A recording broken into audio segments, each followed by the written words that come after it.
They tell you that the funniest comedians just want to make you laugh. That comedy is about entertainment, not politics. That the best stand-up acts keep things light and avoid heavy topics. But there was one black comedian who proved that theory dead wrong. And the moment he stepped on stage and started telling the truth, America decided he wasn't funny anymore. He was dangerous.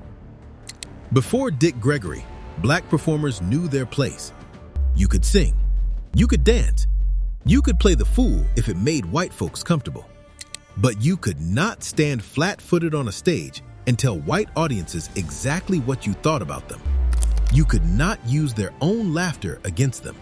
You could not turn their comedy clubs into courtrooms where racism was on trial. Until 1961, when Dick Gregory walked into the Playboy Club in Chicago and changed everything. The kid from the St. Louis projects didn't just crack jokes. He cracked the whole system wide open. And that's when the real trouble started. Picture this scene. It's a cold February night in 1961. The Playboy Club is packed with white businessmen, socialites, and celebrities expecting the usual black entertainer. Maybe some singing, maybe some dancing. Safe, predictable, comfortable. Instead, Dick Gregory steps up to the microphone and opens with this energy. You know, I sat in at a lunch counter for 9 months. When they finally integrated, they didn't have what I wanted. The room goes quiet. Then he hits them again. Last time I was down south, I walked into this restaurant and this white waitress came up to me and said, "We don't serve colored people here." I said, "That's all right. I don't eat colored people. Bring me a whole fried chicken." The audience doesn't know whether to laugh or leave. But Gregory isn't finished. For the next hour, he turns segregation into punchlines, makes Jim Crow laws sound ridiculous, and forces every white person in that room to see their own racism reflected back at them through humor. They can't get mad because they're too busy laughing. They can't stop listening because it's too honest to ignore. By the end of the night, Dick Gregory has done something no black performer had ever done before. He has used comedy as a weapon. That performance changed his life overnight. Television appearances on Jack Parr's Tonight Show followed.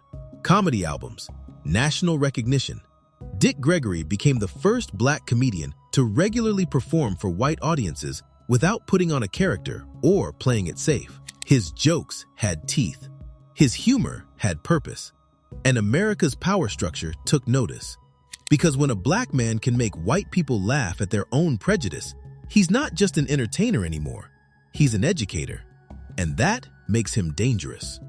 But what Gregory did next made him something even worse in their eyes. A threat.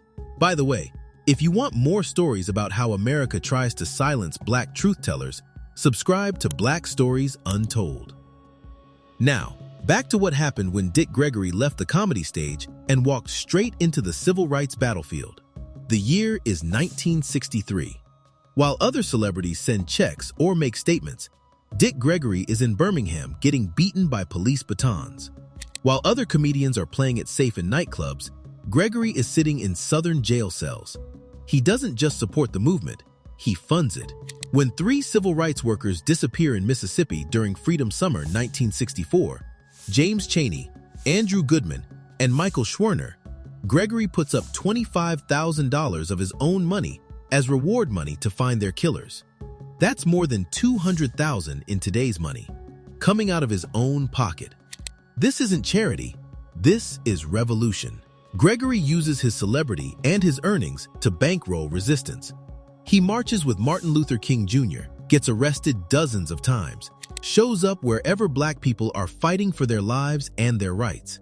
In Selma, in Montgomery, in Mississippi, in Washington, always in the front lines, always willing to bleed, always ready to pay the price. But here's what made Gregory truly dangerous to the system.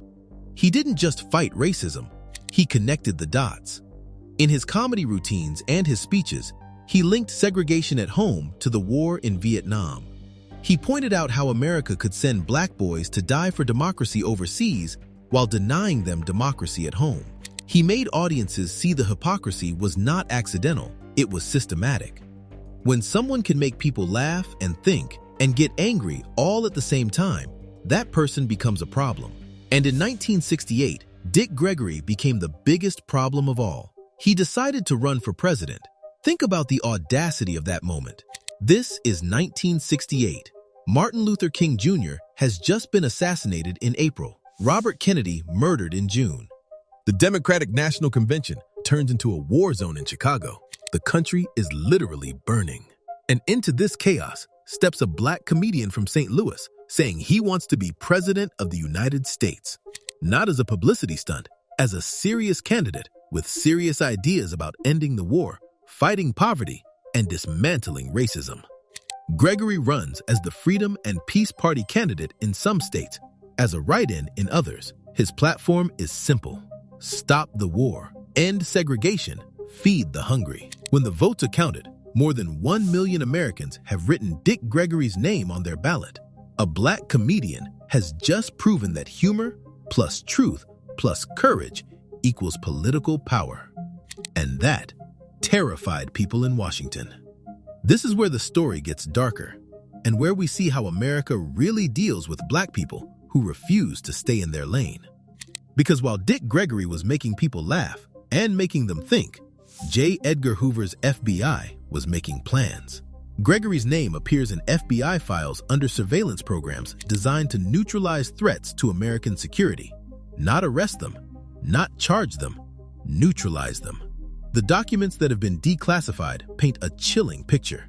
Federal agents monitoring Gregory's speeches, his travel, his finances, phone taps, mail intercepts, plans to disrupt his activities using informants and provocateurs.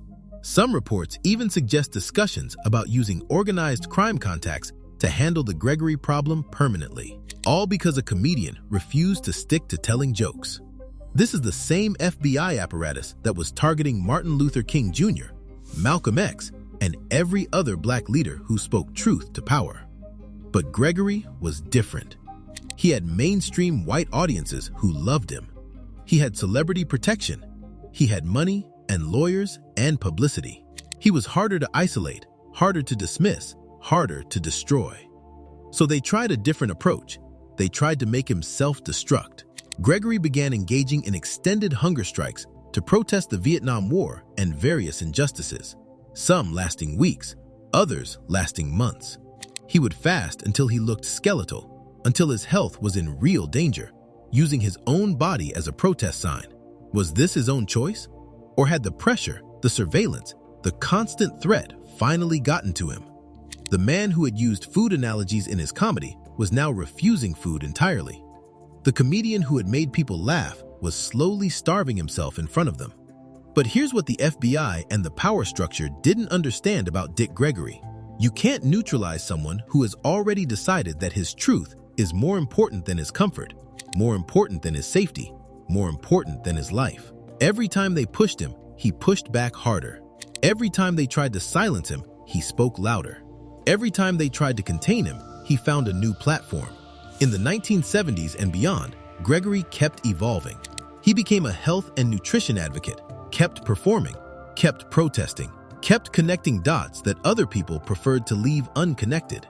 When Native American activists in Washington state were fighting for fishing rights, Gregory went to jail with them and fasted in solidarity.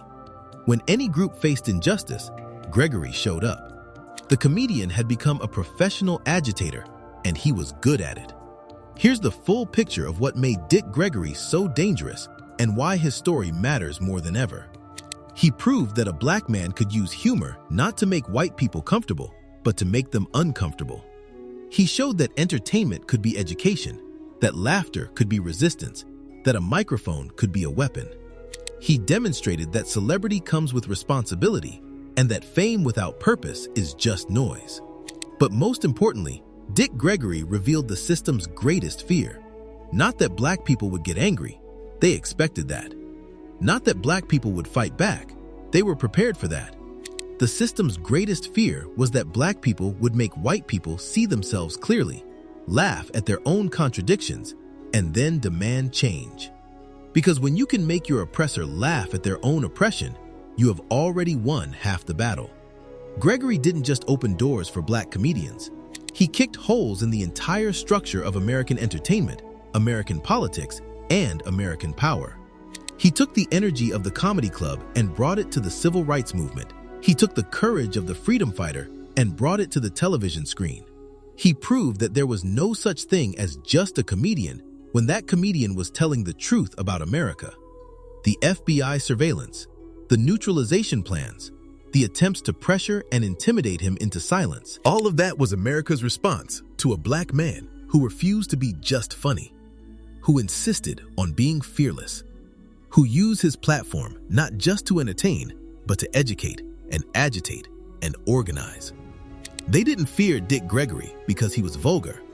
They feared him because he was accurate. Today, every black comedian who uses the stage to talk about police brutality, every entertainer who speaks out about injustice, every celebrity who uses their platform for activism owes a debt to Dick Gregory. He proved it could be done. He showed the way. He paid the price. And he lived to see some of the changes he fought for become reality.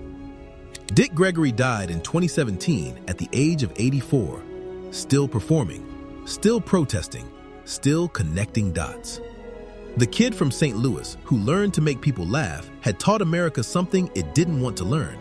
That humor plus truth plus courage is the most dangerous combination in the world. That laughter can be a form of resistance. That the funniest joke of all might just be the idea that black people would ever be satisfied with just entertaining you instead of changing you. If you want more stories like this, click the video on your screen now.